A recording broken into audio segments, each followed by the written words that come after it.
Hi guys, it's Frankie from Frankie Tech. Good to see you guys again. And I picked another great spot for doing a quick update on my time with the Oppo K3. I'm at the top of a lighthouse here in Okinawa.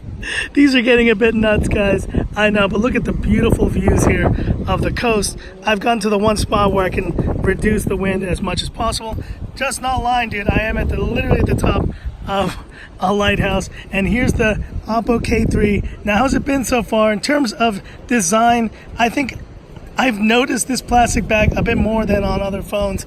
It is scratching up a lot faster than I expected, but I guess that's what you can expect with a plastic bag phone.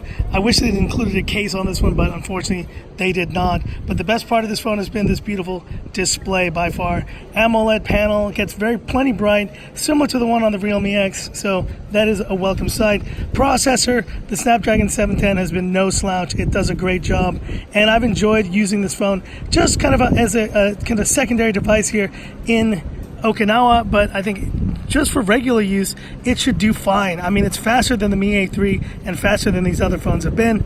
I also appreciate the inclusion of the USB-C and 3.5 millimeter headphone jack on this device.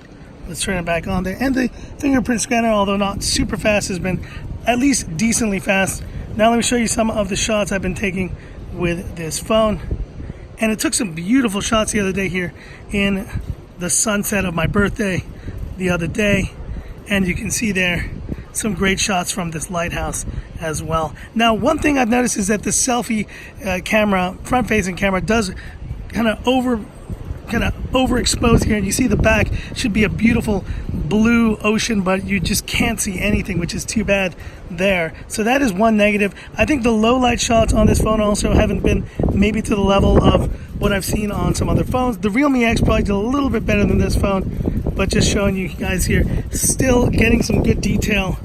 That was the dolphin show we went to the other day, and in really low light, you see though it struggled to kind of capture these jellyfish at the the aquarium here in Okinawa.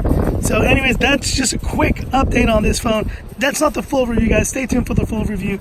But thanks again for watching. And once again, I keep picking these incredibly difficult places to film. I guess that's the beauty of this. I will be back tomorrow with my Black Shark 2 Pro review, so stay tuned for that.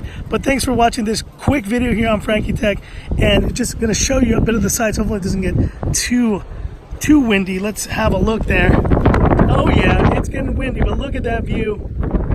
Incredible views here from this lighthouse here on Zapna, on the Zapna coast here in Okinawa, and there's the city in the distance. So that's it for this video. Thanks for watching, guys. If you liked it, give me that thumbs up, and if you love the content of Frankie Tech, subscribe to the channel, hit the bell icon for future updates.